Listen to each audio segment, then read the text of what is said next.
Sa lahat po ng may Biblia, makibukas po kayo sa akin sa Aklat ng Job, Kabanata 42, mga talata 10 hanggang 17. Inuulit ko po, Book of Job, chapter 42, verses 10 to 17. Dito po ang sinasabi. Ibinalik ang dating kabuhayan ni Job. Ang kabuhayan ni Job ay ibinalik ni Yahweh sa dati, nang ipinalangin nito ang tatlong kaibigan. Didoble pa ni Yahweh ang kayamanan ni Job. Lahat ng kapatid nito, kamag-anak at kakilala ay dumalaw sa kanya at nagsalo-salo sila. Bawat isa ay nakiramay sa nangyari sa kanya at nagbigay ng salapi at singsing na ginto. Ang huling mga araw ni Job ay higit na pinagpala ni Yahweh. Binigyan niya ito ng 14,000 tupa, 6,000 kamelyo, 2,000 baka, at 1,000 inahing asno. Nagkaanak pa si Job ng 7 lalaki at 3 babae, na ang mga pangalay Jemima, Kesha, Keren, Hapot. Sa buong lupain ay wala silang katulad sa ganda. Pinamanahan din niya sila, tulad ng mga anak na lalaki. Si Job ay nabuhay pa ng 140 taon. Nakabuhayan pa niya ang kanyang mga apo sa ika-4 na salinlahi bago siya namatay. Purihin po ang pagkabasa ng salita ng Diyos at ngayon po i-welcome natin ang kanyang lingkod, Pastor Venus Gamba.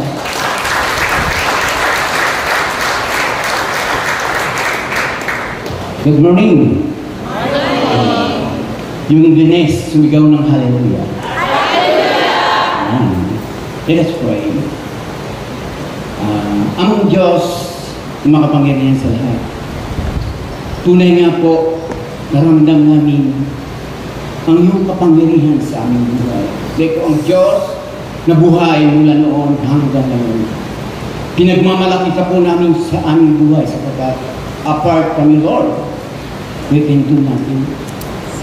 Salamat sa buhay na pinakalabog po sa amin sapagkat nagagamit po namin ito upang maluwalhati ang dakilang pangalan. Ito ay isang kayamanan na po sa amin.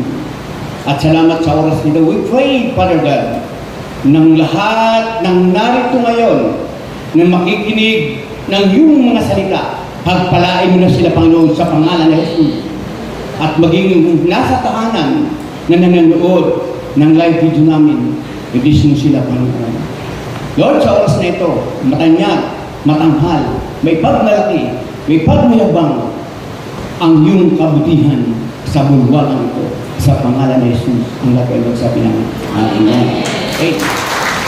Hindi na po tayo opo. Salamat po at may kasama tayong bagong kagabigo, si Ate Tata. Kaya kung lang natatandaan ba niya. Anak ni Nanay Pining. Alam niyo po mga magulang at kapatid, bis po tayo dahil nakakarinig po tayo ng mga salita ng Diyos every Sunday. At yung mga narinig natin ng mga salita ng Diyos, in whole week, ito ang nagbibigay sa atin ng inspiration na namimeditate natin para mamuhay tayo na naayos sa kalugan ng Diyos. Amen po ba? Amen. Okay, isa lang mamaya malamig.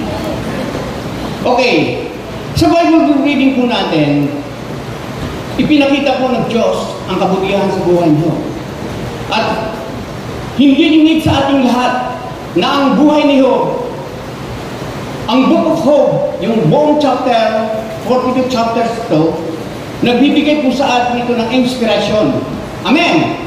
Nagbibigay sa atin ng inspirasyon yung Book of Job, yung buhay ni Job, nagbibigay sa atin ng inspirasyon. Sapagkat kung magbabasa tayo ng Biblia, Job lamang po ang pinakamatinding pagsubok na dumating sa kanyang buhay. Amen! Sa kanya lamang, siya lamang po. Pero nakita po natin na ipinakita ng buhay ni Job na sa kabila ng mga pagsubok at problema, siya po ay naging tapat. Kaya ngayon, topic po natin, the special figure of the people. Yung pong topic natin, ang special na figure ng mga tapat. Figure of being faithful. Mga magulang at kapatid, Sabi nga natin, sabi ng Bible, hindi man tayo maging tapat, pero ang Diyos ay mananatiling tapat. Ang sabi po ng Timothy. Pero as Christian, dapat pagsumikapan po natin na maging tapat sa Lord. Kasi yung favor ng Lord, pag tayo ay nagiging tapat, nandun po yung favor ng Lord. Kaya sa buhay natin, maraming challenge sa buhay natin eh. Amen? Maraming pagsubok, maraming problema na inaalaw ng Lord para tuksoin tayo ni Satanas. Guluhin ang buhay natin ni Satanas. Pinintulutan ng Diyos. Bakit? Para dalisayan ang ating pananampalataya. Kaya kayo lahat ng narito na nanatili sa Panginoon, I'm sure, matatag na ang inyong pananampalataya. Palakpakan niyo po ang inyong mga sarili. Sabihin kayo na wala pa, hindi ka matatag sa Panginoon. Okay. Ang sabi ng Santiago 1:12, kasi pag-aralan natin mamaya yung favor, pinapala ang taong nananatiling tapat sa kabila ng mga pagsubok, sapagkat, underline, matapos, sabi nito pinapala ang taong nananatiling tapat sa kabila ng mga pagsubok, sapagkat matapos niyang malampasan ang pagsubok, tatanggap siya ng gantimpala ng buhay na ipinangako ng Panginoon sa mga umibig sa Kanya. Nang ibig sabihin, may pagsubok tayo. Pero kailangan natin malampasan. Mayroon bang pagsubok sa atin na hindi natin nalalampasan? Kailangan malampasan natin sa tulong ng Panginoon. Ang magbibigay naman sa atin ng lakas ay ang Panginoon mismo. Kaya nga ipinakita ni Job. Ito ay challenge sa atin sa buhay niyo. At alam mo po siya, pinag-aralan mo ng buhay. Siya pala ay siya ang pinakamayaman sa buong silangan ayon sa Biblia. At kung pag-aralan po natin siya, walang nabanggit sa Biblia na siya ay isang Israelita o isang Hudyo. Kundi ang pamumuhay ni Job, ang sabi ng iba siya ay isang Moabita. Pero ang pamumuhay ni Job, ang pagkilala sa Diyos, ay katulad ng mga Hudyo at mga Israelita na nakilala mo ang tunay na Diyos. Kung paano sumamba ang Israelita, ang mga Hudyo sa tunay na Diyos, ay ganoon din po siya.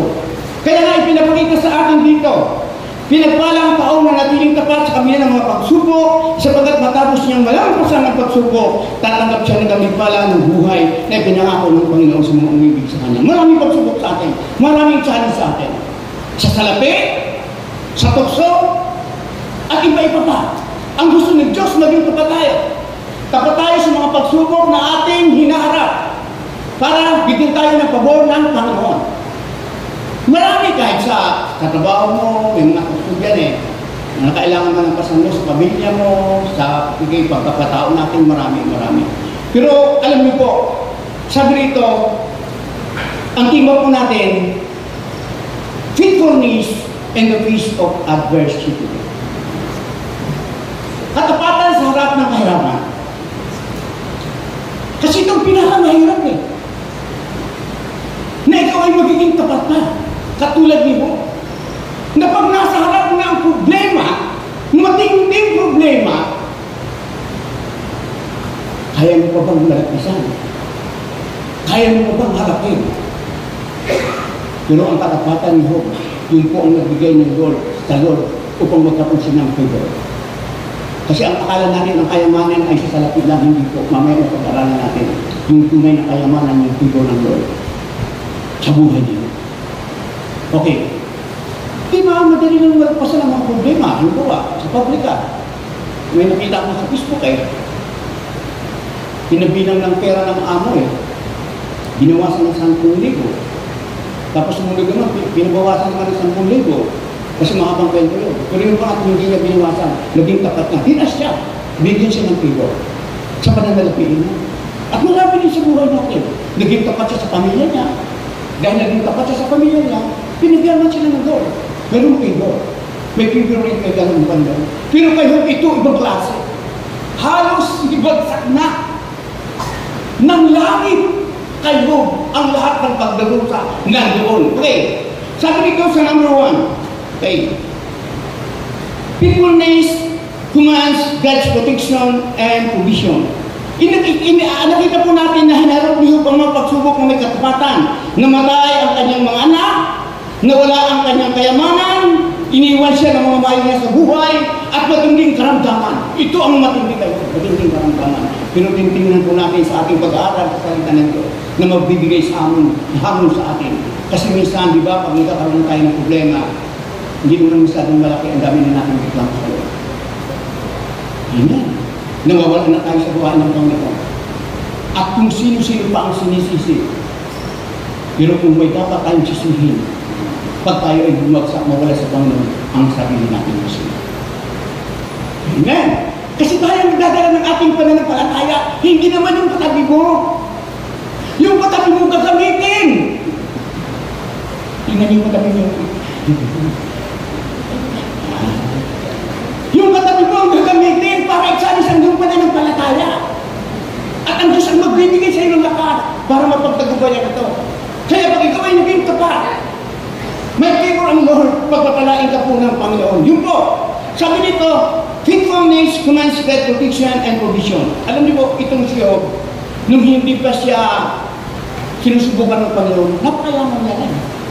Sabi nga ng Bible sa Job 1:1-5. Okay. May isang lalaking nakatira sa lupain ng Uz na nangangalang Job. Siya isang mabuting tao, sumasamba sa Diyos at umiiwas sa masamang gawain. Mayroon siyang 7 anak na lalaki at 3 anak na babae. Marami siyang tagapaglingkod at siya ang pinakamayaman sa buong silangan. 7,000 ang kanyang tupa, 3,000 ang kamilyo, 1,000 ang baka at 500 ang asno. Nakagaulian ng kanyang mga anak na lalaki na hali-haliling magdaos ng handaan sa kanilang bahay at iniyahan nila ang mga kapatid nila. Okay, doon lang tayo. Ipinapakita ng hindi pa nakakilala, kung baga sa hindi pa siya sinusubukan siya, pinapala na siya ng Panginoon.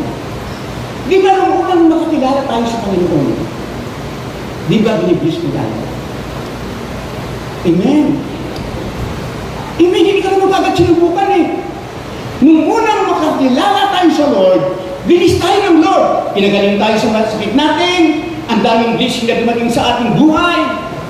Pero dahil sa blessing na yan, si Satanas ay nainggit, ayaw na, kasi gusto niya ang tao ay madala sa impyerno. Kaya, pupunta pa na si pinausap niya si Anggan. Pati sinusubukan na. Alam mo kung sabi ng Lord kayo, kung isang daling salita, hindi yan, hindi babagsak yan, tapat yan eh, tapat na ng kulto yan eh. At ipinakita po ito. Kaya minsan sa buhay natin, pag tayo ay unang Kristiyan pala, pinagpapala tayo ng Panginoon. Pero tatandaan po natin, may challenge po, may testing po, na kailangan natin pagbabahan.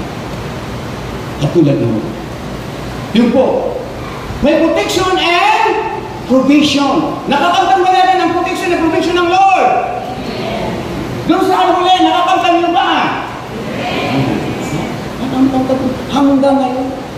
Simula nang tayo makakilala sa Panginoon, sinubok at hanggang ngayon, nararamdaman natin, nararanasan natin ang protection at provision ng Lord. Yung mga inaanto, sigurado walang provision dyan sa Lord. Kaya huwag kayong maantakin, huwag kayong matutulog, kasi ang provision ng Lord nasa atin po. Okay, pag inanto kayo, baka hindi nyo matangwa ang pabor ng Panginoon. Okay, yung po ang number 1. Faithfulness commands God's protection and provision. Itong nag-uutos sa Diyos upang ingatan at tuskusan ang ating pangangailangan. Itong nag-uudyok sa Diyos. Pag ikaw ay naging tapat, ibang klase ka na. Alam mo po, sabi ka na nito, mahirap paging tapat. Pero magkasama mo ang Diyos, maging tapat ako. Kasi bakit? Yung may bunga man ng Espiritu Santo. Sa fruit of the Holy Spirit, sa aklat ko ng Galatians chapter 5. Iba ba? 21-23. Ang bunga ng Espiritu ay katapatan. Nagbubunga tayo. Christian, yung topic ni Pastor mo nakaraan. Ang kailangan ko siya ay kailangan magbunga. Pag hindi ka nagbubunga, anong ibig sabihin niya? May bunga ka. Karakter mo, nakakaakit ka ng kaluluwa. Kaya yun po, ang ibig kong sabihin, pinagpala na tayo ng Panginoon. Pinagpala ba tayo ng Panginoon? Pag pinagpala, lakas ang imig yun. Yun naman. Kasi mga anak tayo ng Diyos. Yun po ang number 1. Provision ang protection sa ating buhay ng Lord. Pangalawa, bibilisan ko po, pero para maliwanag na. Faithfulness brings inner peace and contentment. Nagdadala po sa ating kaloob-looban ng kapayapaan at sa kakatunduntuhan. Sabi po ng Job 23 verse 10, ngunit alam na Diyos ang aking bawat takbang, sabi ni Job, may kapayapaan siya. Sa gitna ng karamdaman, mga pabigat at pagsubok, may kapayapaan siya at kakatunduntuhan. Kung imemeditate ang verse na ito, ibang klase. Ngunit alam ng Diyos, ibang klase. Alam ng Diyos, tiwala siya. Ang aking bawat takbang kapag sinubok niya, lalabas ang kadalisan. Amen. Lumalabas ka ang kadalisayan sa ating pagtayo, sinusubok ng Diyos. O puro reklamo. Nandiyan na naman, pagsubok na naman. Ano? Kawala na naman. Sakit na naman. Nandiyan na naman lahat. Pag inisip mo yung pag nagreklamo ka, isipin mo, tingnan mo ang Biblia sa buhay niyo. Amen? Lalabas ang kadalisayan. Kaya ang isang tunay na Kristiyano, dumanas na siya ng pagsubok, may kayamanan siya sa kanyang kalooban, yung peace, yung inner peace. Ang natin yung Lord. Bigyan natin maglaklak ang siya. Ganun yung kayamanan. Tunay na kayamanan yan eh. Tama? Tunay na kayamanan yan. Isipin mo, may mga sugat na siya, wala pa rin. Bakit? Tapat kasi ang Panginoon, ay tapat si Job sa Panginoon. Yun po ang favor na dapat natin malaman. May kapayapaan ka lang sa buhay mo. Kahit hindi ka naman masyadong maraming pera, ang kapayapaan mo ang magpapasaya sa iyo. Kutigin-kutigin ka sa lahat ng bagay. At alam mo, dadadalisayan ng Diyos ang inyong pananampalataya. Kung pagdating niya, ay kasama ka sa kanyang kaya. Yun po ang number 2. Faithfulness brings inner peace and contentment. Amen! O, di ba nakikita natin? Kasi ang akala natin eh, may pagsubok tayo, kailangan malagpasan agad natin. May ano yan eh, may tamang oras na malagpasan yun, ang isang bahala. Kasi habang magsubugin natin, siya ang nakakaalam kung kailan mo malalampasan. Pero alam mo Diyos na malalampasan yan. Hindi mo alam kung kailan ka gagaling. Pero alam mo yung Diyos mo kailan ka gagaling. At gagaling ka dahil tapat ka sa Kanya at anak-anak Diyos. May assurance tayo. Tama. Kung nakakaranas man tayo ng kagibakan sa buhay natin, mga pagsubok at problema at kawalan, alam ng Diyos yan. At hindi mo alam, tinutulungan ka ng Panginoon. May kapayapaan ka. At pagdating ng takbang panahon, pagpapalain ka ng Panginoon at magsasabi ka, thank you, Lord! Sasabihin mo sa mga pagkabuti mo, Lord! Ibang klase ang Lord, naranasan natin. Ibang klase ang Lord sa buhay natin. Kaya, kung nakakaranas man tayo, alam ng Lord yan, walang ganang matatapos siya. Hindi papayag ang Diyos, hindi matatapos siya. Dahil anak ng Diyos, katulad nito. Yun po ang number 2. Number 3. Faithfulness brings to understanding. Ang katapatan niyo ay nagdala sa Kanya para magkaroon siya ng pagpapalang pangunawa sa buhay ng tao. Kung bakit nagkakaroon ng problema, kung bakit nagkakaroon ng pagsubok, alam niyo yan. Dahil nagkaroon siya ng pangunawa. Kaya ang katapatan ni Job nagdala sa Kanya ng pangunawa. Sabi ni Job sa chapter 9 and 10, sinabi ng kanyang asawa, ang lasa na, asawa pang bukso. Ang lasa na. Sabi doon, tama ba yun? Mali. Ang ano, may, dito sa akin kasi, Job chapter 2, 9 and 10, okay lang, basta talagang ganyan eh. Thank you. Pero sabi dito sa ano, Job, tama ba dito sa ano? Yung sabi doon, sinabi ng kanyang asawa, manatili ko bang matuwid? Sumpain mo ang Diyos at nang namatay ka na. Ang sagot ni Job, hindi mo naintindihan ang inyong sinasabi. Pinagpala lang ba, pagpapala lang ba ang tatanggapin mo sa Diyos? Hindi ba natin tatanggapin kung bigyan niya tayo ng pagdurusa sa kabila ng kanyang paghihirap, hindi siya nagsalita siya ng laban sa Diyos? Ipita po natin.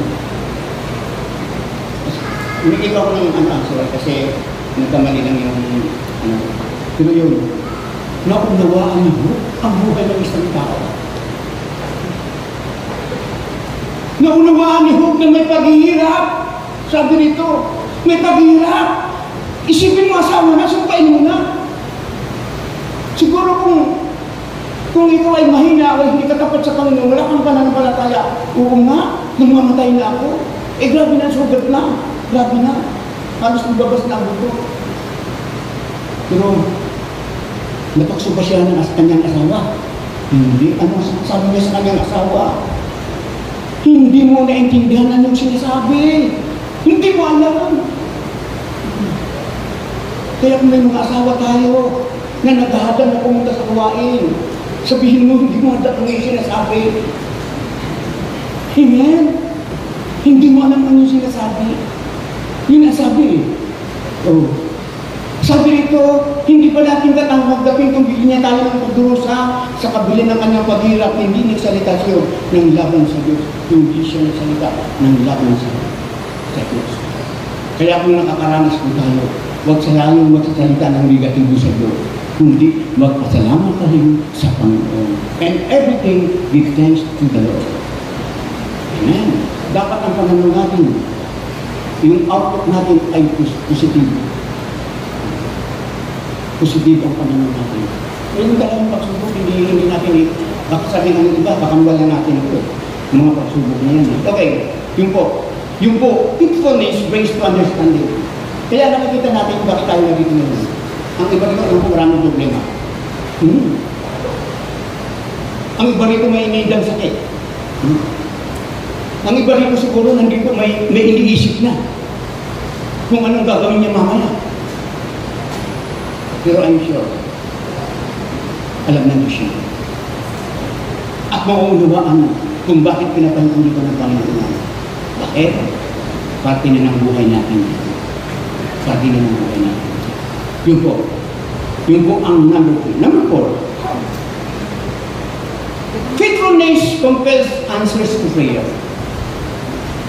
Ang katapatan daw ng isang tao, katulad ni Job, ay nag-udyok o nagpipili na sagutin ng Diyos ang kanyang panalangin. Dahil sa katapatan. Kasi ang tapat na isang tao, pag siya ay humingi sa Lord, I'm sure ibibigay niya. Bakit? Yun ang nagpipili sa Diyos para sagutin ang kanyang mga panalangin. Napipilitan ng Diyos. Okay, Job 42:8-9. Sabi rito, sabi na po tayo sa Job. Kaya ngayon, kumuha kayo ng 7 toro at 7 tupa. Dalhin ninyo ito kay Job at sunugin bilang handog. Ipinalangin kayo niyo. Siya lamang ang papakinggan ko para hindi na kayo pagbayarin sa inyong kahangalan. Dahil sa hindi nyo paglalahad ng buong katotohanan tulad ng ginagawa niya. Gayon nga ang ginawa nila Eliphaz na Termanio, Bildad ng Suhita at Sophar na Naamita. At ang panalangin mo ay dininig niya. Ang panalangin mo ay dininig ni Yahweh. Bakit siya ang nakitang tapat? Yung tatlo, bakit hindi manalangin kayo, sabi sa tatlo. Hindi niya sinabi, kundi magdala kayo ng mga kayo, dalhin kayo at ipapanalangin kayo. Dahil tapat siya, yun po ang figure ng Panginoon. Hallelujah! Ikikita natin. Kaya pag ikaw ay tapat, ikukumpil talaga yung panalangin mo. Tutugunin talaga ng Lord. Kaya yun po ang napakaganda sa Lord. Napakaganda sa atin. Kaya nga, sikapin po natin na maging tapat sa Panginoon. Huwag natin mahawakan yung verse na hindi man ako maging tapat pa rin ang Diyos. Tama po yun. Pero pag sumikapan po natin, huwag natin hawakan ang gusto yun. Hindi na ako magiging tapat kasi tapat ang sa akin. Hindi po. Ang tapat ko, ang sabi ng Bible, ang sasagutin ang panalangin. Bakit yung tato na yun, hindi sinabi kami ang katotohanan, kaya ipasala sa isabi. Ako ano po. Very, ano na tayo, seryoso na tayo. Kaya, kailangan po natin talaga maging tapat sa Panginoon. Okay, isang kwento po ako, isinig ko ng kwento para medyo meron pong magumpare. Hindi pag-usapan natin pa ito. Kinadap kasi ito ng kwento sa Facebook ng isang pare. Sabi nung ako dito ang original may magkumpare daw, magkakilala. Sabi nung magkumpare, pare, bakit malungkot ka? Sabi pa rin kasi, birthday ng asawa ko. Birthday ng asawa niya. Bakit malungkot ka? Kasi grabe ang hinihingi ng pare, grabe ang hinihingi ng asawa ko ang samantala, asawa lang natin, balik lang tayo. Bakit ano bang hinihingi? Diamond? Tumarawan ng iba, alam na nila. Diamond, pare. Ha? Diamond? Nabili mo ba? Singsing ba na may diamond? Quintas ba na may diamond? Sabi ng pare, hindi ko malaman ang gagawin niya. Sabi niya kasi, yun nga, gagawin ng pare niya. Inaway ka, opo. Bakit ka inaway? Sabi kasi, Father, ang ginawa mo yung diamond. Wala mo akong binili diamond. Kaya anong binili mo? Wala! Kasi may diamond. Wala naman siyang pera Kaya binili na baraha. Bakit baraha binibili mo? Kasi ang asawa ko mahilig mag-concave. Kaya baraha ang binili mo. May diamond naman. Alam niyo, kapag nagkakabisi sa asawa mga magulang at kapatid.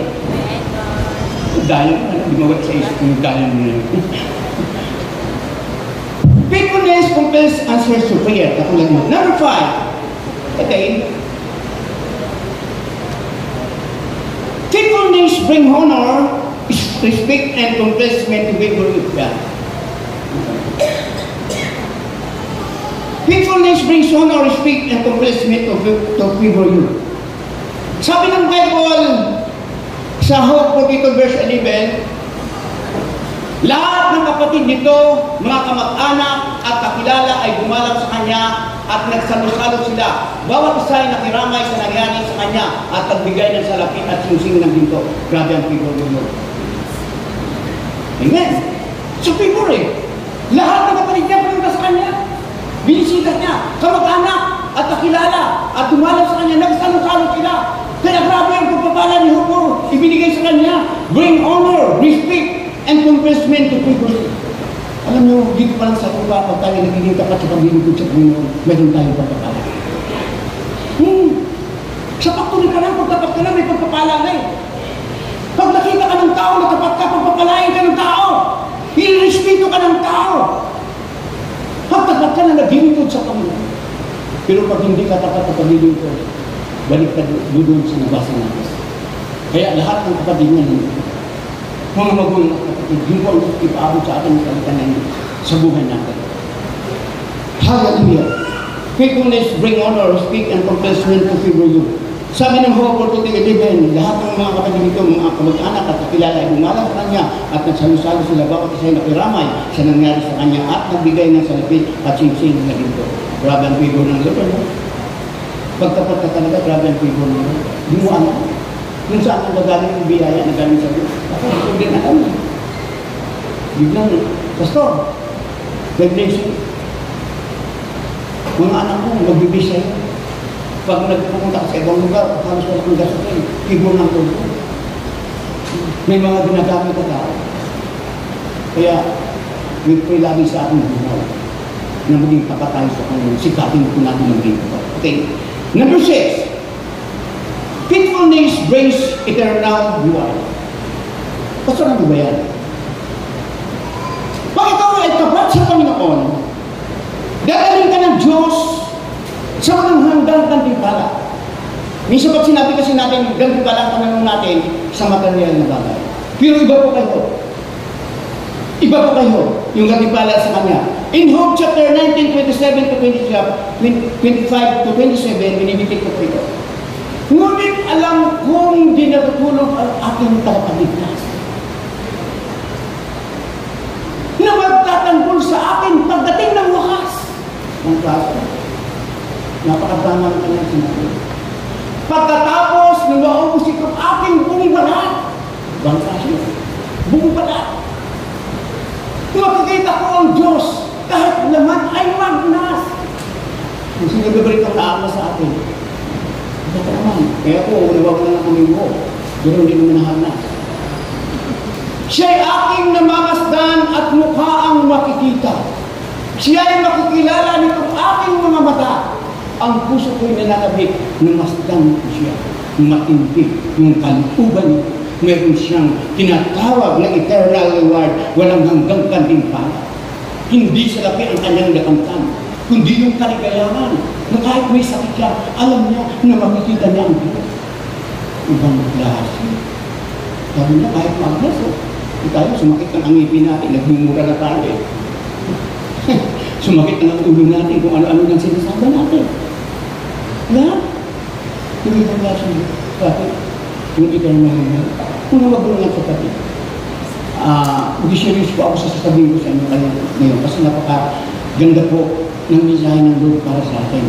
Ito ay kailangan natin i-adapt sa ating buhay. Ang buhay na ito.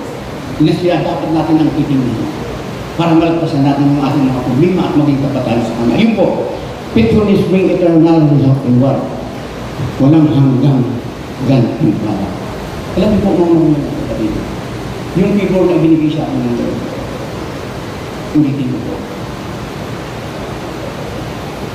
Nakakaranas po pa ako ng sakit. Pero ang favor sa akin ng Lord, sandali lang po, isang tulog lang wala na. Nakakaramdam din ako ng matinding karamdam sa katawan ko. Pero thank you Lord. Nakatapos din sa buong magdama at hindi ako nadagada sa katawan. It's a favor. Amen. Tama po ba? Kasi nung galing ka sa ospital, magkano ang gasto? Ma-check up pa lang, $750 na. Eh, ang gamot pa. Eh, ito palang blessing na. 1,000 no? Money na. Ang blessing sa inyo, Lord, kung ikumpara mo sa pera. Nakukuha niyo po. Kaya yun ang sabi niya eh. Yun ang sabi niya.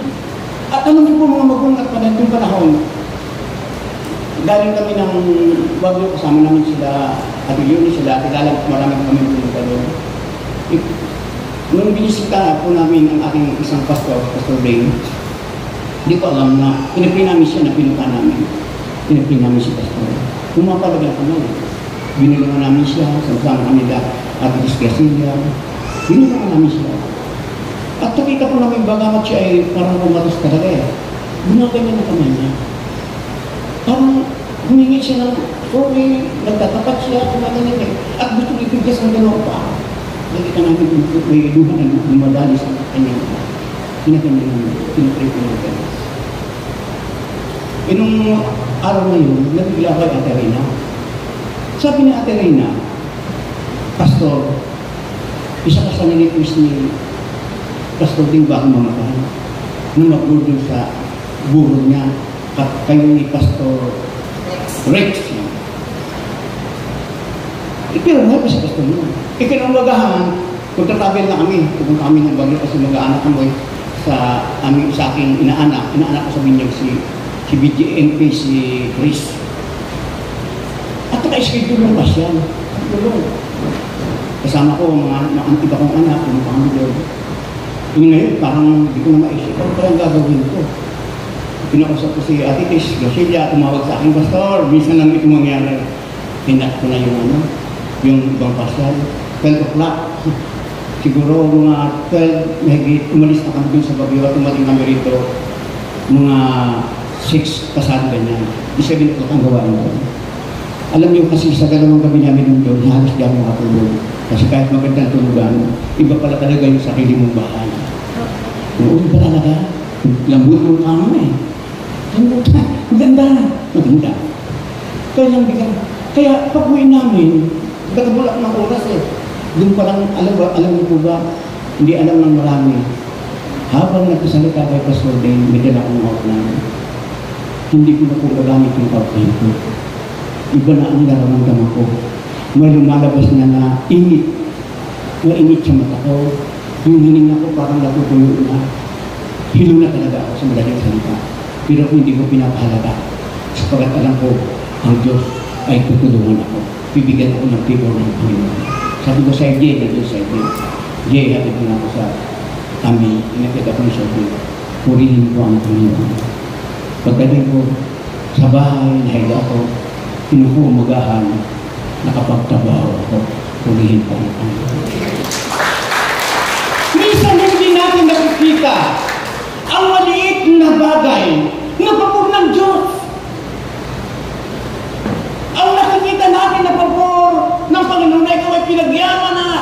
Lahat na nandiyan na. Yun ang nakikita natin. Na dapat natin makita sa mga simpleng bagay na nangyayari sa ating buhay. Yun po ay pabor ng Diyos. Amen? Yung nandito ka lang, pabor na sa inyo ng Panginoon. Yung nakaupo ka lang dyan, pabor na ng Panginoon yan. Bakit? Napakaraming tao ngayon kung saan na napupunta. Ayun po, ang dapat natin gawin. To be faithful. To be faithful. Yun po ang gusto ng Lord sa atin. Kaya nakita po natin. Hallelujah. Number 7. Hanggang dito na po tayo. Sa ulat ko, binadyo ko na po ang oras. Bago mga letis ko sa tayo. Faithfulness leads to restoration and blessing. At pag nagtatapat ko sa Lord, ito yung maglilid sa iyo, yung magdadala, yung mamuna sa iyo to restore your life. Yung mga nawala sa iyo, yung pagbagsak mo, at pagbangon mo ay ibabalik ng Panginoon. Papanumbalikin at patuloy na pagpapala ang ibibigay sa iyo ng Lord. Pinagpala mo si Job! Sabihin mo sa katabi mo, pagpapalain ka rin. I-restore ni Lord kung ano yung mga nawala sa atin. I-restore na ni Lord yung mga nasirang relasyon. I-restore ni Lord yung mga kakulungan natin. I-restore na Lord, nakikita ni Lord kung paano tayo pagpapalain. I-restore ni Lord. At hindi lang tayo i-restore, kundi pagpapalain pa tayo. It's a blessing. Ano ang nangyari kay Job? Job 43:12-17. Ang mga huling araw ni Job ay gitna pinagpala ni Yahweh. Binigyan niya ito ng 14,000 tupa, 6,000 kamilyo, 2,000 baka at 1,000 inahing asno. Nagkaroon pa si Job ng 7 anak na lalaki at 3 anak na babae. Ang pangalan ng mga babae ay Jemima, Kisia at Perinhabu. Ang mga anak na babae ang pinakamaganda sa buong lupain. Kamang pinamanahan din niya ang mga ito tulad ng mga anak na lalaki. Si Job ay nabuhay pa ng 140 taon. Inabutan pa siya ng kanyang mga ng mga apo sa ika-4 na sanang lahi. Matandang na siya nang mamatay. Tinubli ang kabuhayan niyo na nawala. Amen! Tinubli ng Lord. Listen, children, mga anak ng Panginoon, huwag tayong magmamadali. Huwag tayong magmamadali. Kung tayo nakakaranas ng karamdaman, kasakitan, huwag tayong magmamadali. May tamang panahon ang Diyos. Subok, may tamang panahon. Ibang klase ang challenge tayo. Namatay na lahat ng mga anak na yun at pinakamatay. May sakit siya, pero hindi siya nagmagalit. Kundi nagtapat siya sa Panginoon, kundi siya sa Panginoon, nagbigay siya ng arangal sa Panginoon. Hindi, ano ang nangyari? Ang katapatan nito ang nagbigay sa kanya ang pagbabalik ng kanyang kabuhayan at nadagdagan pa. Gusto niyo bang dagdagan pa ang ating pag-aari?